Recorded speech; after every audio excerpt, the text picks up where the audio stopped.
Hey everybody, and welcome to the new series, Count Up to 500 Ultimates. We're going to start off with the alphabetical order here, and the first one to go is from the WCW days. He was known as one of the high flyer originators. Who am I talking about? I'm talking about Too Cold Scorpio. Now you might say, well, he's pretty dark looking. Unfortunately, the only other torso with light skin was Rock, and he just looked way too jacked in that situation. And also throughout his career, he did, maybe the lighting, when I saw the pictures of this reference, he was darker. Of course, painted the head there by Cujo. The head actually came from Tom Veg. The trunks are actually Rick Rude, just with all the stuff acetoned off. Decals, of course, by Curb Stomp.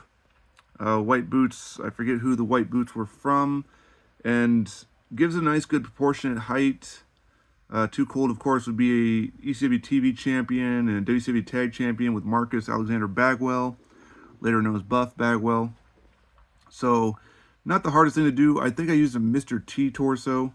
I was going to go with Muhammad Ali, but those have gone up in so much value. So, if you still need an African American, don't care too much about the skin complexion, Mr. T usually is anywhere from like 10 to 20 bucks.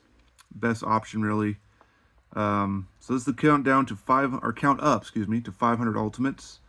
So check back. I think every other, roughly every other day I'm gonna try to get another one, because if I did this once a week, we'd be here for a long, long time.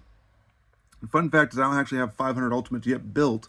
Doesn't mean I'm not gonna have 500 by the time we get to that point, but I've definitely got a good head start of about 400. So we got a long ways to go. But again, every other day, roughly, I'm gonna be posting another video. So that's roughly 4 a week, so we'll get there eventually. But feel free to drop comments, and if you like it, if you dislike it, if you think I could have done something different with it.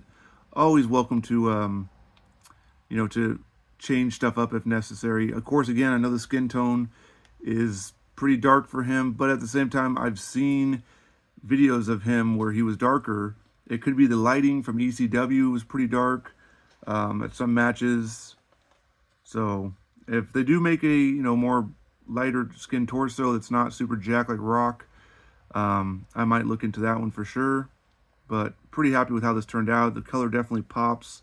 The white and pink design there, pretty close to it. It's not exactly 100% accurate attire. It's more of a fantasy attire, but then again, he wore a lot of stuff that really was kind of just lazily done. So I think this looks pretty good for it.